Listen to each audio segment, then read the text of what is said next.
Going live, but I'm feeling dead. This is the Aaron Zero show.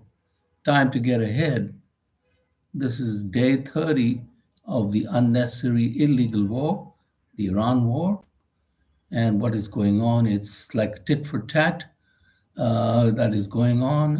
Iran has bombed Bahrain and Kuwait, where the aluminum industry is located, that caused serious damage in retaliation for Israeli attacks on their steel factories. So I think this is a very clever initiative from the Iranians.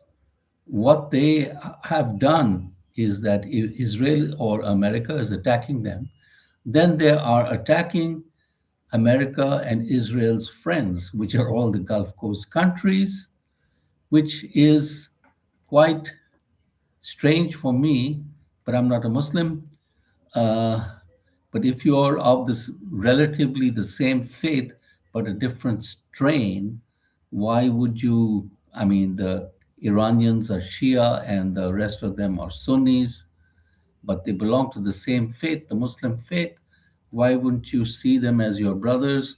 But they are jealous of Iran, and I guess it's religious strength, and they see Iranians as very conservative or something like that. And they don't want, they're also jealous of the proxies that Iran controls, the Houthis, the Hezbollah, Hamas, etc., whatever. So nothing is stopping those countries from having proxies too. That's what I would say. So this unnecessary war continues, and now it's day 30th.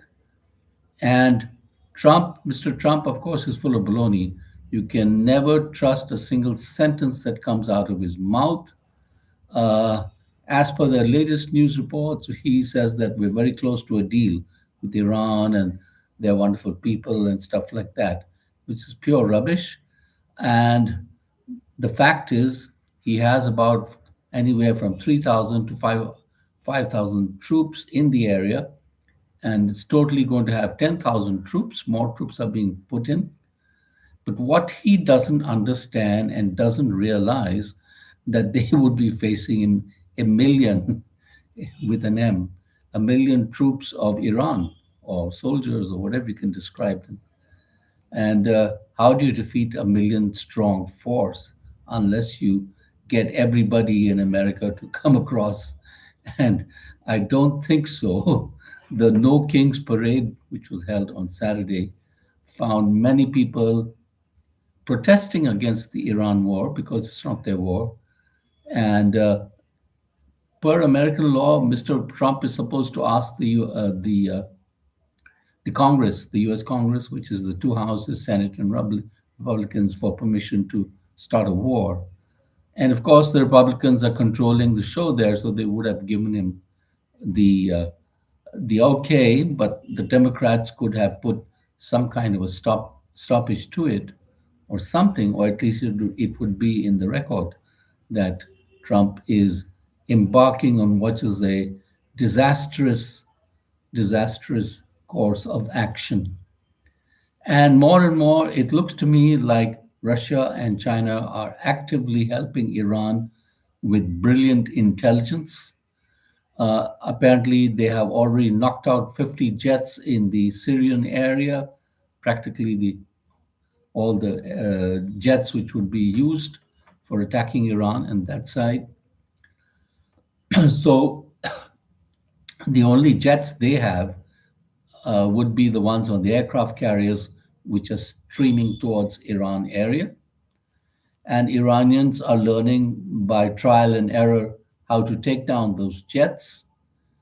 And the other brilliant thing is they have $1,000 drones which have inflicted $1 billion damage on all the American assets in the Gulf Coast states, Saudi Arabia. They knocked out an AWACS plane, which is costing $500 million, which would be the eyes and ears in the sky for US forces going to the Iran area. And as some commentators have mentioned and have shown, that it's basically a game of mathematics where Iran launches $1,000, $2,000 drone, and to shoot it down, you're using $1 million missile or more. So Israel is running out of interceptors, so it seems, and probably America will too. Iran, of course, has plenty of missiles, and I think they are making more at some facility or the other. And if they are not able to make because of destruction or whatever, I'm sure their friends in Russia and China will bail them out in some way or the other. China and Russia have a deep desire to maintain control of that area because China, of course, because it imports a lot of oil from Iran, and Russia, because it is grateful for the support it has received from Iran, the steady supply of drones for the Ukraine war, which, of course, is another unjust war. Just like we are commenting on this Iran war, which is like a big bully country is trying to force their conditions on another country. The same is true of Russia Ukraine war. A big bully country is trying to force their conditions on Ukraine, and Ukraine has stood up very well. And in fact, they have developed a very strong class of drones, interceptor drones, which are much cheaper, and then they're knocking down a lot of Russian incoming missiles, etc. So the same is the story, or will be the story, of Iran. They are making cheaper weapons, which are causing maximum damage. And it is such glorious damage, if I might say, it's going to set back that whole area at least by 10 years, if not 20. Or it requires massive, massive investment in trillions of dollars for the Gulf Coast countries to come back on the scene in 1 or 2 years. So I remember the earlier reports regarding Qatar and the gas industry there, which apparently has been set back, and it will need investment of $20 billion or more, and it will take anywhere from 5 to 10 years for it to come back on stream. Same is case of Saudi Arabia, which mainly exports oil, etc. But all these countries have been trying to change their economy and have other things going on. In Dubai, of course, they have proudly made it a commerce center and tax-free heaven for a lot of these unscrupulous people or whoever to come and live there, including Indians, of course, who want to come and live there. And on this note, I would say in India, we too could have a tax free system, and the government would not lose much money because, I mean, if you have a billion and a half population, you have plenty of indirect tax money coming in from goods and services, and more from goods. That's what I would say. That you would put more money in the hands of the average Indian, and he would be very grateful for that. But I digress. And how has the Iran war affected the other countries of the world? Well, Australia, the farmers apparently are planting less because they are scared of the rise in fertilizer prices. And in the East Asian countries, Philippines, etc., they're doing work from home, or they're cutting hours and cutting price or increasing the price of petrol and gas. In some cases, of course, they're uh, trying to put free buses and things like that. I think that's in Australia. Price of gold also has fallen indirectly as people scramble for other safe investments. That's how the financial market is reacting.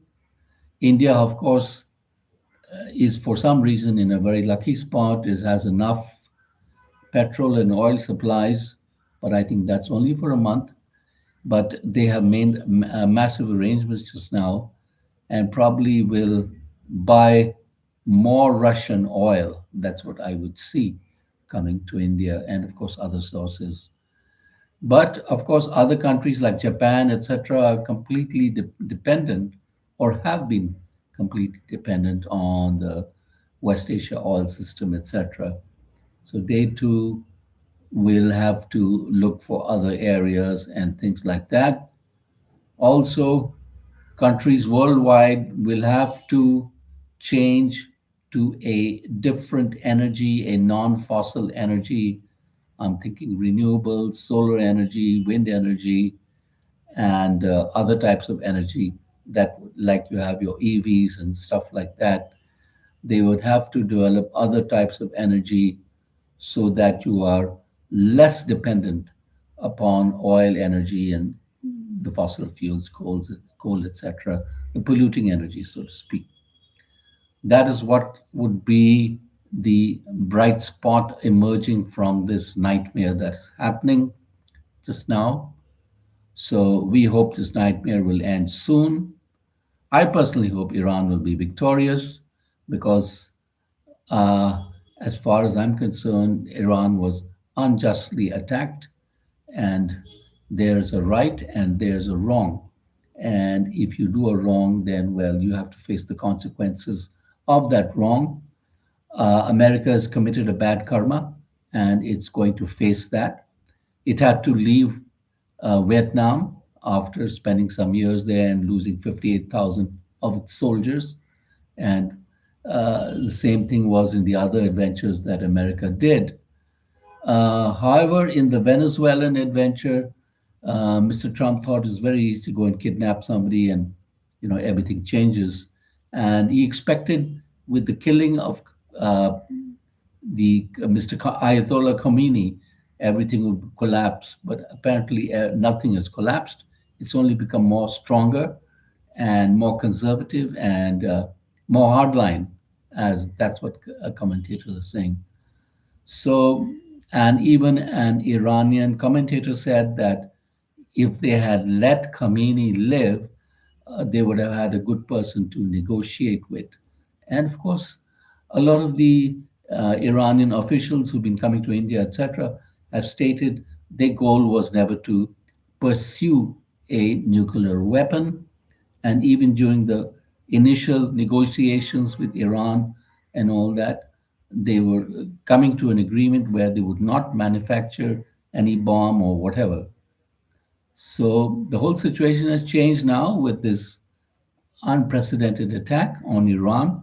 And Iran has discovered a new chokehold, strangle point, which is the Strait of Hormuz.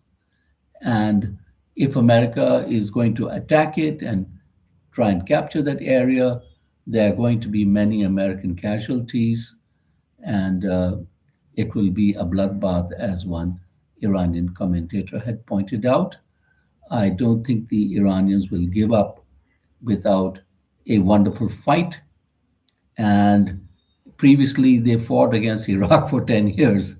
So, what can I say?